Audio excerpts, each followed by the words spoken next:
Bismillahirrahmanirrahim.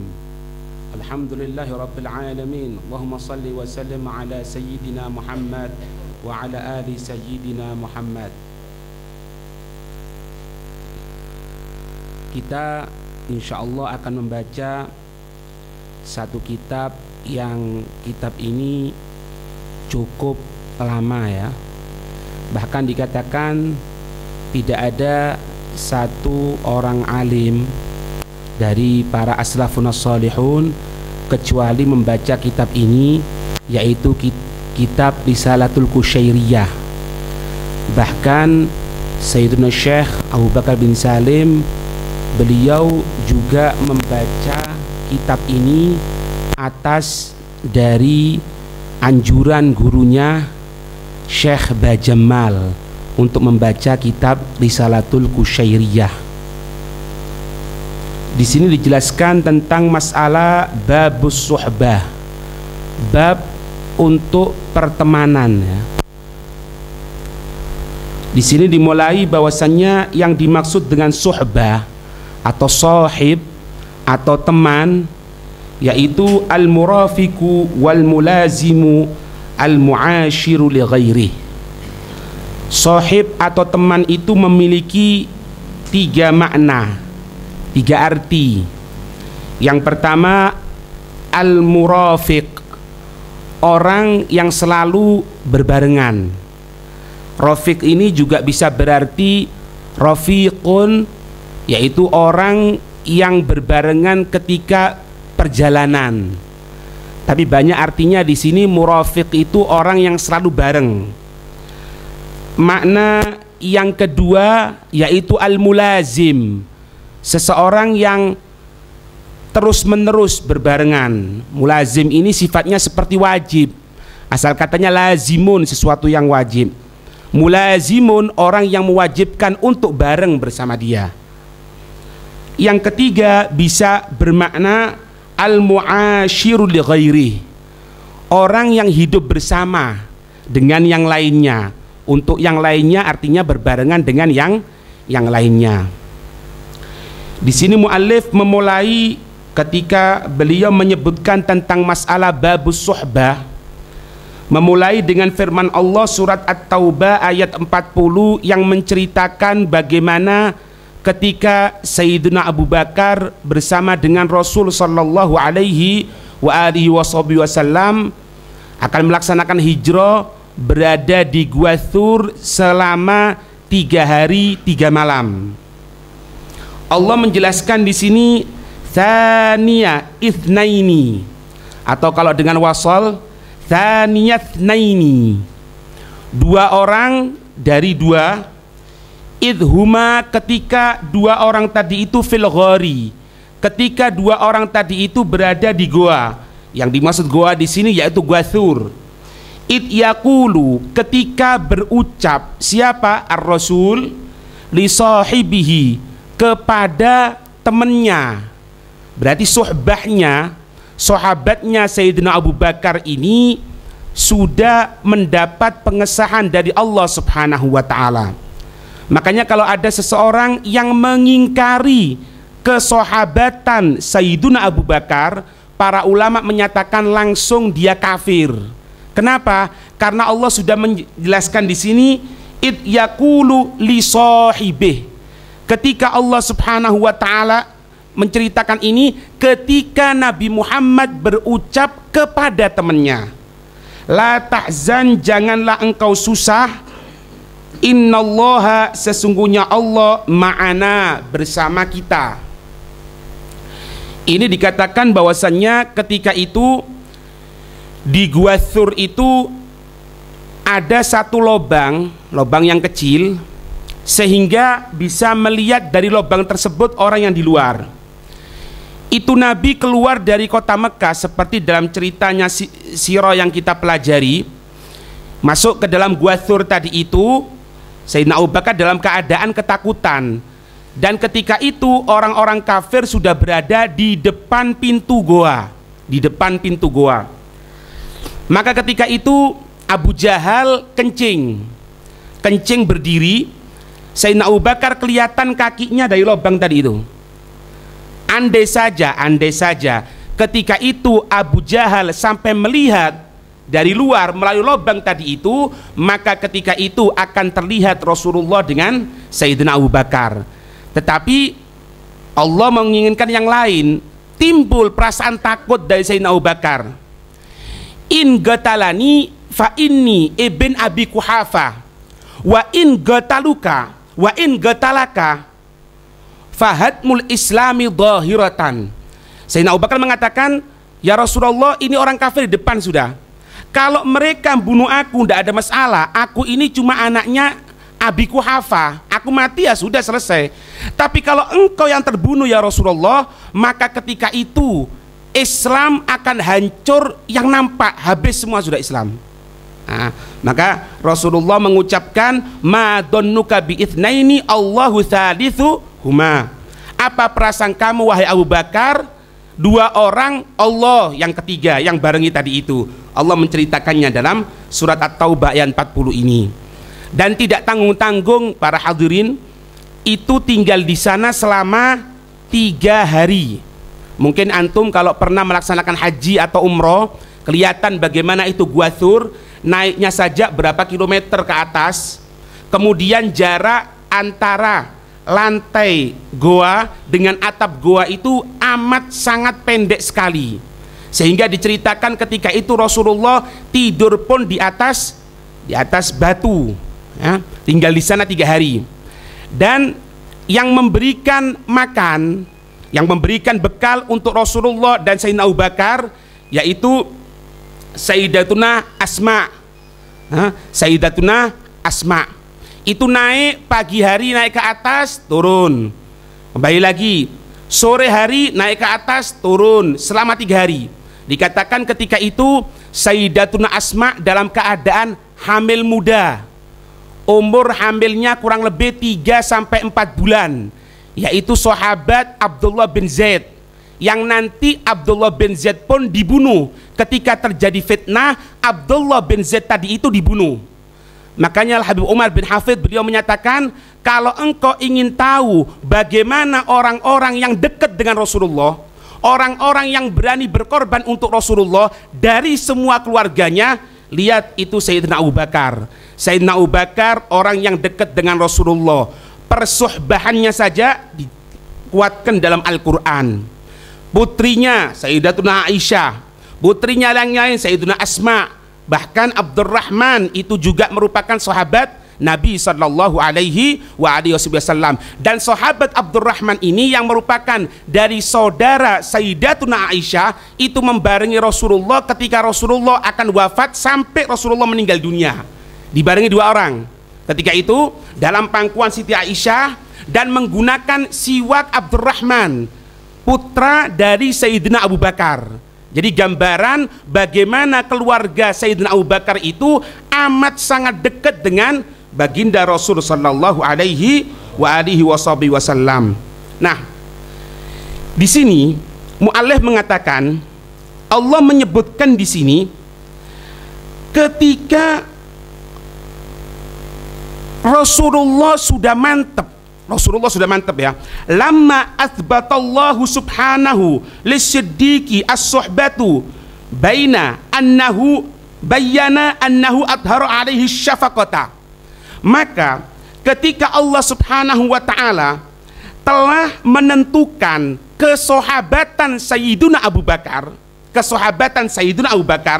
untuk Sayyidina Abu Bakar ini menjadi yang namanya pembareng Rasulullah, yang barengi Rasulullah, maka ketika itu bayyana, Allah menjelaskan annahu, sesungguhnya Allah subhanahu wa ta'ala adhara alaihi syafaqata, Allah menampakkan bagaimana Allah itu kasih sayang, sampai ketika dalam keadaan takut Allah memberikan perasaan tentram kepada Sayyidina Abu Bakar. Karena apa? Bisuhbihi bi Rasulillah, karena berbarengan, bersahabat dengan Rasul sallallahu alaihi wasallam. Di sini Allah menyatakan id yaqulu li sahibihi, ketika berucap li sahibihi kepada temannya. Nah, Rasulullah tidak akan mengucapkan sesuatu, Rasulullah tidak akan berbuat sesuatu atau mengucapkan sesuatu kecuali izin dari Allah Subhanahu wa taala. Nah, di sini Rasulullah memberikan gambaran bahwasannya Rasulullah ini mengatakan, kamu jangan takut Abu Bakar, bahwasannya kita ini dohirnya 2 orang, cuma aslinya 3. 2 kita, 1 itu Allah Subhanahu wa taala. Sebagai apa? Penang. Jangan bingung, jangan susah. Kenapa kok Rasulullah menenangkan Sayyidina Abu Bakar? Karena gudroh dan irodahnya Allah Subhanahu wa ta'ala menggerakkan Rasulullah untuk mengucapkan hal tersebut. Jangan engkau susah, jangan engkau bingung, engkau ini temannya Rasulullah, kasarannya gitu, Pak. Ityaku li sahibihi la tahzan. Ketika berucap itu Rasulullah kepada temannya, tidak Rasulullah mengucapkan seperti itu kecuali apa? Kecuali setelah Sayyidina Abu Bakar ditentukan menjadi sahabatnya Nabi Sallallahu Alaihi Wasallam. Jadi di sini bisa digambarkan bahwasannya yang dinamakan teman itu adalah seseorang yang dia itu bisa memberikan ketentraman kepada yang lainnya. Dicontohkan apa? Ya ini Rasulullah. Ketika Sayyidina Abu Bakar dalam keadaan ketakutan, diberikan ketentraman, jangan takut, Allah bareng sama kita. Dan Allah itu kalau membuat sesuatu tidak sulit-sulit, hadirin. Langsung Allah memerintahkan cuma dengan 2 binatang yang kita anggap amat sangat sepele. Apa itu? Al-hammam, burung merpati, dan juga al-ankabut. Allah menyatakan, inna auhanal buyuti la baitul ankabut. Sesungguhnya rumah yang paling lembut, rumah yang paling lembek, rumah yang gampang rusak, rumahnya siapa? Ankabut, rumah laba-laba. Tapi bagaimana Allah Subhanahu wa ta'ala membuat laba-laba tadi itu? Jangankan laba-labanya, rumahnya saja lembek. Tapi kalau Allah sudah menentukan, justru dengan laba-laba tadi itu Allah menyelamatkan Rasulullah dan Sayyidina Abu Bakar. Dan hammam, merpati. Sehingga dikatakan di sini ada satu hal yang perlu kita teliti sedikit, hadirin.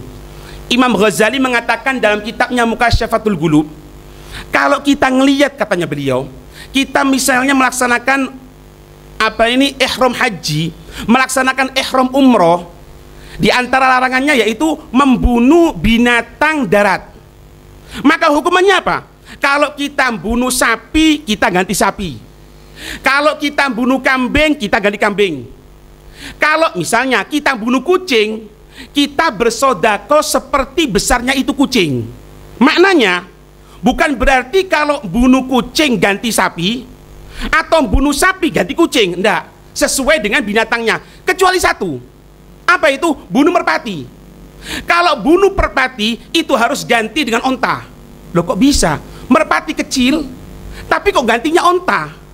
Padahal secara gaidah VG harusnya kalau merpati yang dibunuh ya ganti sodako merpati juga, dagingnya diberikan kepada fakir miskin. Ini tidak diganti dengan onta yang besar. Apa sebabnya? Imam Ghazali mengatakan, perlu engkau ketahui kenapa kok Islam dalam syariatnya memberatkan tentang orang yang bunuh merpati di haram, baik haram Mekah atau haram Madinah. Beliau mengatakan karena merpati yang ada sekarang ini, yang ada di haram Mekah atau haram Madinah, itu adalah keturunan dari merpati yang menjaga gua Rasul Shallallahu Alaihi Wasallam. Beliau menegaskan bahwasannya pertalian nasab dengan orang yang soleh itu akan memberikan dampak yang besar juga apabila dia menggunakan nasab tadi itu untuk pendekatan diri kepada Allah Subhanahu wa ta'ala. Bahkan beliau menyebutkan, jangankan manusia, binatang saja kalau memiliki keturunan yang bagus dijaga oleh Allah. Ini contohnya merpati. Karena datuknya belani Rasulullah, datuknya mati-matian untuk menjaga Rasulullah, maka sampai keturunannya dijaga oleh Allah sampai nanti hari kiamat. Begitupun sebaliknya, naudzubillah min dzalik.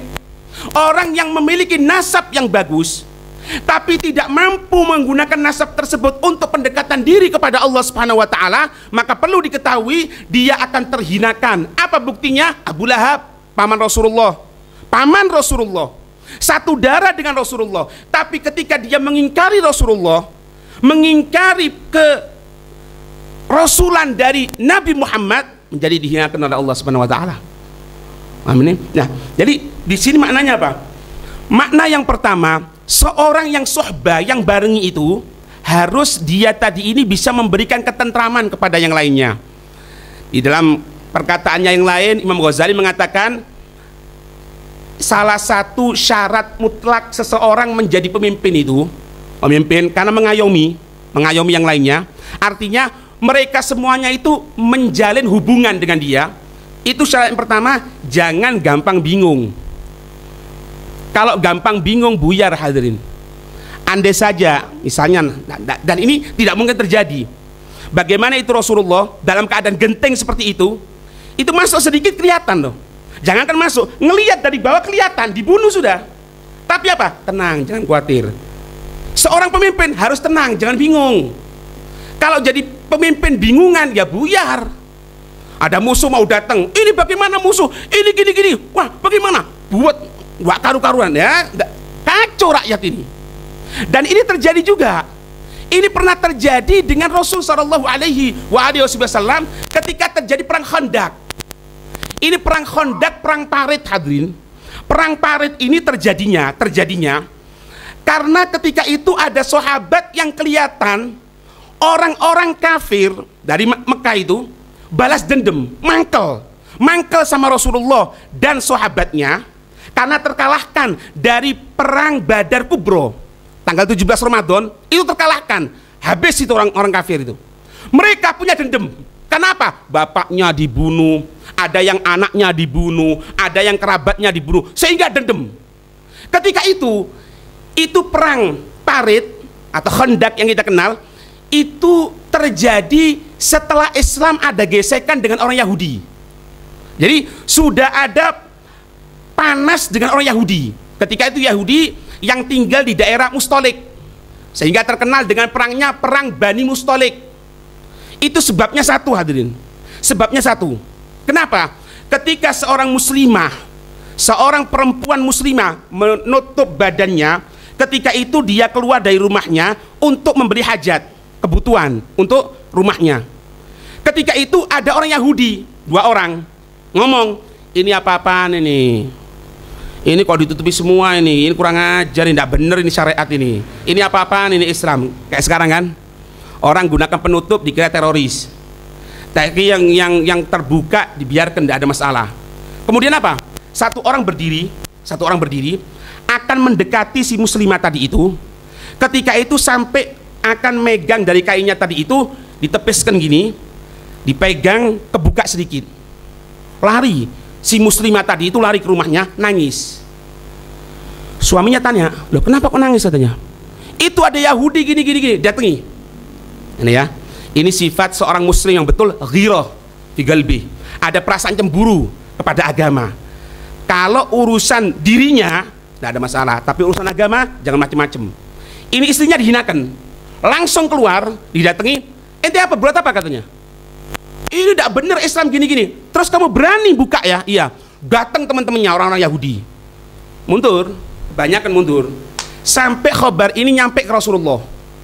Rasulullah ketika itu tengah dalam majelis dengan para sahabat. Ada seseorang menceritakan kepada Rasulullah. Rasulullah memberhentikan dari pidatonya dan Rasulullah mengatakan, sampaikan kepada Bani Mustalik, kalau dalam jangka waktu 3 hari itu orang-orang Bani Mustalik, itu orang-orang Yahudi tidak datang ke sini untuk minta maaf, kita akan bertempur dengan dia. Bagaimana itu Rasulullah SAW? Lah ini cerita seperti ini kadang-kadang ditutup, sehingga kalau sudah Islam dihinakan, Rasulullah dihinakan, agama Allah dihinakan, yang muncul apa? Jangan, kita rahmatan lil alamin. Rasulullah tidak pernah marah. Lah cerita seperti ini ditutup. Bayangkan hadirin, ini Rasulullah tengah menyampaikan pidatonya, tengah menyampaikan khutbahnya, tengah menyampaikan pelajaran kepada para sahabatnya. Berhenti Rasulullah, berhenti sambil menyatakan, ana berikan ultimatum, kalau bahasanya kita 3 hari. Kalau 3 hari tidak ada utusan dari Bani Mustalik untuk datang ke Madinah untuk minta maaf ke Madinah, maka Kita akan datangi dia, kita akan gempur. Gara-gara apa ini? Perempuan cuma tersingkap bajunya. Kita anggap mungkin sesuatu yang kecil, tapi apa? Penghinaan. Lihat, maaf ya, kita lihat sedikit. Coba lihat di Facebook. Kalau sampai buka Facebook, itu berapa banyak orang yang menghina Allah, menghina Nabi Muhammad. Barusan Anda baca di Malaysia, ada seorang keturunan Cina yang dia tadi itu menghina dengan mengucapkan selamat menempuh, selamat menyambut hari monyet 1 Syawal sekian Hijriah. Masuk Facebook, langsung dilaporkan ke pemerintahan, langsung dipanggil, langsung dihukum. Mana ini? Malaysia. Kita, apa yang terjadi? Kementerian Agama mau ditutup kok sekarang. Wallahu a'lam. Lihat ini, berani ngomong seorang profesor yang dia ngajar di Universitas Islam, tidak perlu disebutkan, dia berani ngomong apa? Untuk pernikahan sesama jenis halal. Nyampaikan ini bukan secara sama-sama, buat tulisan, bahkan diwawancarai, bahkan disampaikan. Lihat, mana Islam? Ini Rasulullah. Ini Rasulullah. Bagaimana gambar Rasulullah? Nah, ketika seperti itu, ini namanya orang kafir, hadirin. Orang kafir itu pasti pikiran dunia, gemeter. Dengar Rasulullah mau nyerang sama dia, langsung datang minta maaf. Tidak terjadi pertempuran. Tapi ketika itu Rasulullah dengan para sahabat sudah buat kemah, hadirin. Sudah buat kemah. Kalau 3 hari tidak datang, langsung gempur. Ini Rasulullah. Nah, sudah ada gesekan. Ada gesekan antara Yahudi dan Rasulullah ketika itu. Antara Yahudi dan Islam secara besar. Nah, orang-orang kafir Mekah ketika itu memanfaatkan Yahudi. Memanfaatkan Yahudi untuk menggempur Islam. Ini terjadinya perang Khandaq atau perang Parit itu bidayatul Islam. Ketika Rasulullah mulai pertama kali menata kehidupan yang ada di Madinah. Ada satu sahabat yang ketika itu kerja di ladang, kok kelihatan dari jauh banyak asap mengepul ke atas. Ini ada apa ini katanya? Ada apa? Dilihat. Naik ke atas korma. Pohon korma itu, naik di atas pohon korma, dilihat ternyata berbondong-bondong orang Yahudi dan juga orang-orang kafir Mekah itu akan gempur Madinah. Bayangkan hadirin ya, akan gempur ketika itu siang. Ketika itu Rasulullah dengan sahabat langsung lari, itu sahabat turun dari pohon korma, lari datangi Rasulullah sambil tergopok-gopok itu. Rasulullah ngomong, mahlan, mahlan, sabar, sabar, ada apa ini? Ada apa? Nyantai, nyantai, ada apa, ada apa? Ya Rasulullah, al-amrun azim, al-amrun azim katanya. Ini urusan besar ya Rasulullah, urusan besar. Loh, ada apa katanya? Anak kelihatan ya Rasulullah, itu orang-orang kafir Mekah dan orang-orang Yahudi sudah sekarang ini kumpul mau nyerang ke sini. Maaf Pak ya, kira-kira kalau kita yang jadi pemimpin ya Pak, tengah siang, siang-siang, belum ada persiapan, datang musuh sudah dekat di perbatasan. Kacau Pak, buyar. Langsung ambil ini, ambil globosan karuan. Tapi apa yang terjadi sama Rasulullah? Sabar, tidak ada apa-apa. Panggil sahabat, panggil semuanya, duduk di sini. Duduk. Rasulullah nyampaikan dengan tenang. Di antaranya yang hadir yaitu sahabat Salman Al-Farisi. Sayyidina Salman Al-Farisi mengatakan bahwasanya aku melihat dalam wajah Rasulullah itu tidak ada perasaan tegang sedikit pun. Padahal orang kafir sama Yahudi sudah siap untuk gempur. Tidak ada perasaan yang katanya itu bingung lah, atau ngomongnya itu agak kecepetan karena gemeteran. Tidak ada, aku lihat. Maka semuanya memberikan apa? Untuk supaya ini, untuk supaya itu, untuk supaya ini, untuk supaya itu. Terakhir sahabat Salman ini, ya Rasulullah, kalau aku dulu di Persia ya Rasulullah, itu kalau mau menyerang, itu kita membuat pertahanan dengan parit. Dari buat parit itu ya Rasulullah, nanti musuh ini repot mau nyampe. Bayangkan sampean ya, ini musuh sudah mau masuk perbatasan, ini sahabat Salman mengusulkan untuk buat parit. Kira-kira secara akal zaman itu tidak ada traktor, tidak ada ini, kira-kira buat parit itu berapa waktunya? Bahkan dikatakan dalam Syarah Ibn Hisham, itu parit itu lebarnya kurang lebih 7 dhira'. 1 dhira' 60 cm. Berarti kurang lebih 4 meter, 4 meter setengah lah buat muter gitu. Itu berapa waktunya? Tidak langsung Rasulullah mengatakan, wah ente ini bahlul, ini ya apa mau buat parit? Katanya sahabat, ini apa mau buat parit ini? Ini musuh sudah di sini. Katanya Rasulullah, ini ide yang bagus. Buat parit sekarang, buat parit sekarang loh ya. Jadi digali. Tapi dasarnya orang kafir hadirin, dasarnya Yahudi itu biasa itu gembar-gembor. Sampai sekarang gembar-gembor kan. Kita akan menyerang, kita akan gini, kita akan gini. Sampai sekarang tidak ada yang nyerang sama sekali.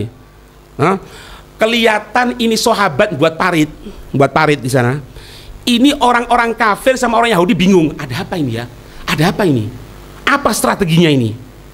Itu Rasulullah buat parit dengan para sahabat, tinggal di sana 20 hari. 20 hari Rasulullah keluar dari rumahnya buat parit tanpa kembali lagi 20 hari. Sambil buat parit, sambil Rasulullah megang pedang. Rasulullah ini selama pertempuran tidak pernah bunuh orang, Pak. Pedangnya tidak pernah digunakan. Cuman Rasulullah megang pedangnya apa tujuannya? Bukan untuk bantai mereka, enggak, memberikan semangat sama yang lainnya. Untuk apa? Siap. Kapan datang langsung. Rasulullah selama pertempuran 27 kali tidak pernah bunuh orang, cuma 2 kali. Ketika ada orang kafir datang kepada Rasulullah, itu pun datang, Rasulullah berada di atas kuda, itu pedangnya ditaruh, cuma menggunakan tongkatnya. Dikatakan, kafir, kamu jangan dekati aku, sana katanya, sana. Tetap dekat. Dikatakan, kalau kamu dekat kamu bisa mati loh. Si kafir ngomong, kamu sombong ya, kamu sombong katanya. Ketika dekat sama Rasulullah, itu cuma pocok dari apa ini, tongkatnya itu dipaskan di jidatnya sih, disuruh gini tok, disuruh gini tok, langsung geblak mati. Ini Rasulullah Shallallahu Alaihi Wasallam. Nah, ada sesuatu yang cukup menakjubkan buat kita ya. Di Syarah Ibn Hisham diceritakan gini, ketika sahabat buat parit, itu bukan Rasulullah duduk di atas permadani atau misalnya dikipasi gitu ya, nunggu, ayo cepetan sahabat itu buat situ ya, sebelah sana ya, enggak. Itu Rasulullah juga ikut membuat parit, sehingga sahabat tadi itu berkerumun di samping Rasulullah semuanya. Tujuannya apa? Supaya Rasulullah tidak terkena matahari, supaya tidak kena imbas panas, sehingga dibarengi terus oleh sahabat. Sampai bisa bayangkan bagaimana itu cintanya sahabat kepada Rasul Shallallahu Alaihi Wasallam.